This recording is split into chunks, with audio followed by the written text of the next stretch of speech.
हम ईसीआई से बड़ी हम्बली रिक्वेस्ट करेंगे कि आप उन बीएलओस का नंबर दो हमको। हमारे पार्टी के लोग जाकर उन बीएलओस से पूछेंगे कहाँ पर आपको दिखा है बांग्लादेश। ये जो 1 महीने में आप करना चाह रहे हैं ना कि 25 जुलाई तक जिसका नाम आ गया, जो दे दिया फॉर्म और जो डॉक्यूमेंट नहीं है, डॉक्यूमेंट वो कहाँ से लाएंगे इतनी जल्दी लोग। सुप्रीम कोर्ट ने जो इंटरिम ऑर्डर दिया है, अब 28 को फिर पेशी है उसकी, जिसमें सुप्रीम कोर्ट ने प्राइमा फेसी यह कहा कि इलेक्शन कमीशन को आधार कार्ड, एपिक कार्ड और राशन कार्ड को भी कंसिडर करना चाहिए, नंबर 1।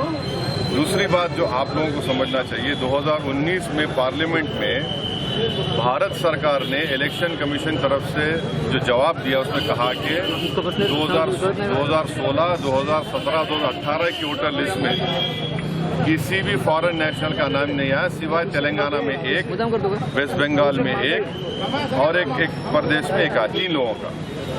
चौथी बात ये है कि अगर ये मीडिया में जो फैलाया जा रहा है कि सोर्सेस से मालूम हुआ कि वहाँ पर म्यांमार के, नेपाल के, बांग्लादेशी लोग आ रहे हैं, तो हम ईसीआई से बड़ी हम्बली रिक्वेस्ट करेंगे कि आप उन बीएलओस का नंबर दो हमको। हमारे पार्टी के लोग जाकर उन बीएलओस से पूछेंगे कहाँ पर आपको दिखा है बांग्लादेश, कहाँ पर आपको नेपाली दिखा, कहाँ पर आपको म्यांमार का दिखा। हम बीएलओ को जब मिल के उसको बताएंगे, वहाँ के लोगों को पूछेंगे।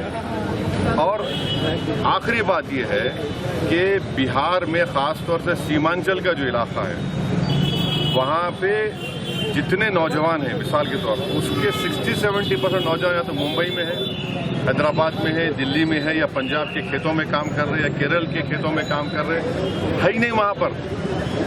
कैसा होगा उनका? और फिर इलेक्शन कमीशन ने बोला कि 2003 वोटर लिस्ट पे जिसका नाम आ गया उनका नाम नहीं आएगा, उनका नाम नहीं आएगा। चलिए सर, ये बात समझ में आ गई, मगर ये बताइए कि जिसका नाम नहीं आया उसको बोले बर्थ सर्टिफिकेट।